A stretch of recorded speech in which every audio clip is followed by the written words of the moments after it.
지난 주말 예상치 못한 속보가 터졌습니다.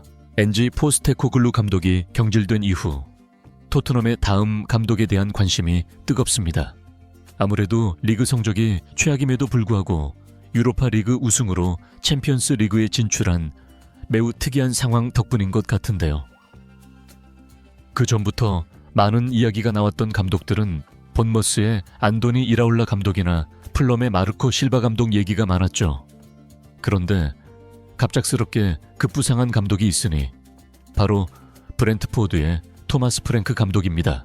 솔직히 왜 이렇게 갑자기 주목을 받는지, 왜 토트넘이 이 감독을 원하는지 그 이유를 도저히 모르겠더라고요. 지금까지 우승 경력도 전혀 없는 감독이고 특히나 챔피언스 리그 같은 큰 대회에서 뭔가 보여준 적이 있는 감독도 아니잖아요. 그런데 어쨌든 BBC를 비롯한 많은 매체에서 토마스 프랭크 감독이 마치 당장이라도 토트넘에 부임할 기세로 보도를 하다 보니까 그냥 무시하고 넘어갈 수가 없었습니다. 심지어는 최고의 이적 전문가로 알려진 파브리시오 로마노 기자도 유튜브 생방송을 통해서 프랭크 감독의 토트넘 부임에 대해 말했습니다. 그 내용을 보니까 꽤나 놀라웠는데요. 우선 포스테코글루 감독을 자르기 전부터 토트넘은 프랭크 감독과 대화를 나눴고 또 맨유나 첼시도 프랭크 감독을 감독 후보로 고려했었다고 합니다. 결과적으로는 맨유나 첼시 모두 프랭크 감독을 선임하지는 않았지만 토트넘이 아닌 다른 빅클럽들도 이 감독을 원했다는 걸 보면 모르긴 몰라도 분명 뭔가 한 수가 있는 감독이겠죠. 그러면서 협상이 거의 다 완료됐다면서 발표만 남은 분위기처럼 말했는데요. 토마스 프랭크 감독과 토트넘 구단의 협상은 거의 다 끝났다. 계약 기간, 연봉, 영입 자금과 명단까지 양측 모두 합의했다. 프랭크 감독은 토트넘 감독직을 맡고 싶어 한다. 남은 건 구단 간의 협상이다. 프랭크 감독의 계약을 해지하려면 1,000만 파운드가 필요하지만 토트넘과 브렌트포드 구단의 사이가 좋기 때문에 문제가 될 것은 없다. 라면서 빠르면 이번 주 안에라도 발표가 날 정도로 거의 부임이 임박했다고 밝혔습니다. 로마노 기자의 또 다른 영상에서는 Here we go, here we go가 다가오고 있다 면서 사실상 프랭크 감독이 토트넘을 맡는 게 확정되고 있는 분위기죠.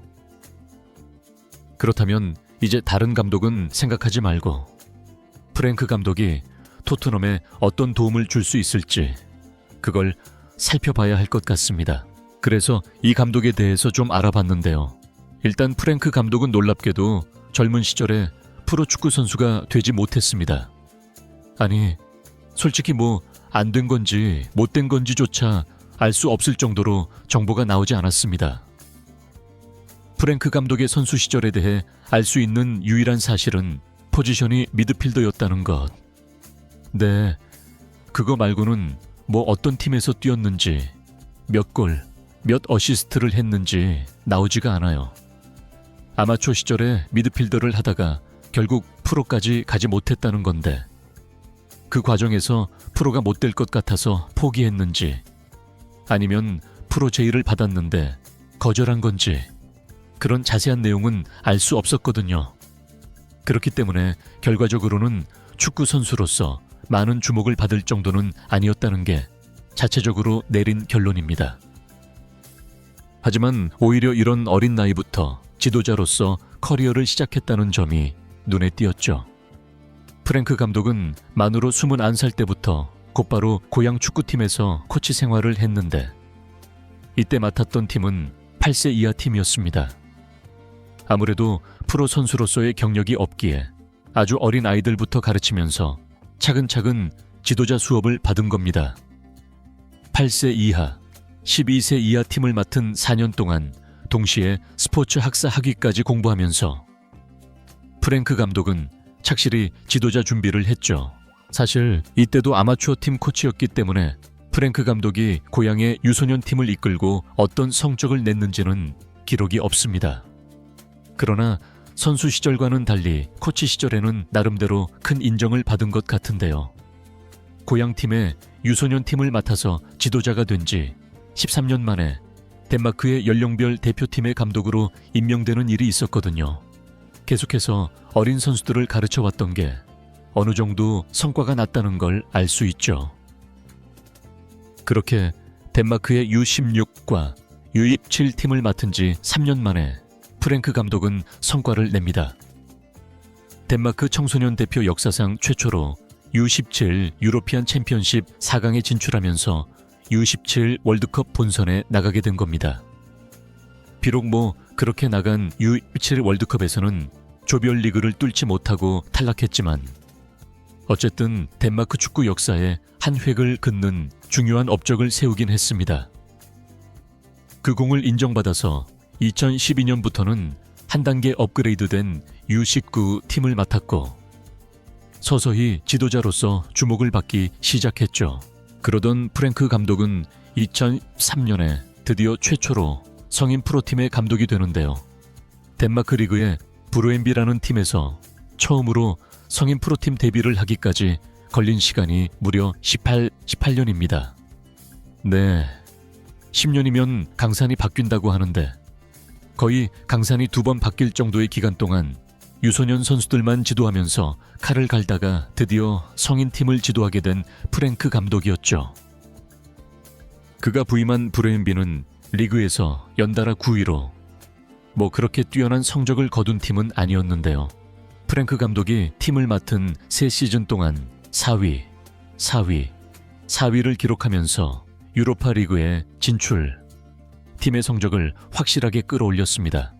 하지만 유로파 리그 본선까지는 진출하지 못해서 제대로 된 유럽 대항전 경험은 못했습니다. 그러면서 3년 만에 브레인비를 떠나게 됐는데 그 과정이 좀 재밌습니다. 브레인비의 회장이 자기 아들의 계정을 이용해서 온라인 커뮤니티에 프랭크 감독을 비판하면서 사이가 돌이킬 수 없이 틀어진 겁니다. 당시 클럽 지분의 25%를 소유하고 있던 구단 회장의 아들 계정으로 감독 욕을 하면서 팀의 여론 자체가 프랭크 감독에게 안 좋아졌고 프랭크 감독은 이 사실을 알았는지 몰랐는지 공개적으로 회장과의 불화를 털어놓기도 했죠. 브레인비의 회장과 나의 관계가 때때로 경색되었다는 것은 공공연한 사실이다. 언론에 엄청난 관심이 쏟아지던 최근 며칠 동안 그와 이야기를 나눴다. 그 결과 우리는 협력 관계를 끝내기로 했다. 라면서 마지막 인터뷰를 하고 팀을 떠난 프랭크 감독이었죠. 이후에 잠시 동안 휴식기를 가지다가 2016년에 영국 무대로 들어오게 되는데요. 당시 2부 리그였던 브렌트포드의 감독이 아닌 수석 코치로 취직을 하게 된 겁니다. 그러던 2018년에 감독이었던 딘 스미스가 갑자기 아스톤 빌라로 스카우트를 당하자 얼떨결에 지휘봉을 잡게 됐죠. 전혀 예상치 못한 일이었는지 프랭크 감독은 첫 10경기에서 단 1승에 그치면서 불안한 출발을 했습니다. 그러나 3백으로 포메이션을 변경하는 등 금세 팀의 맞춤 전술을 이식하면서 결과적으로는 11위로 해당 시즌을 마쳤고요. 그리고 다음 시즌에 곧바로 3위를 하면서 일부 리그 승격 플레이오프까지 진출합니다.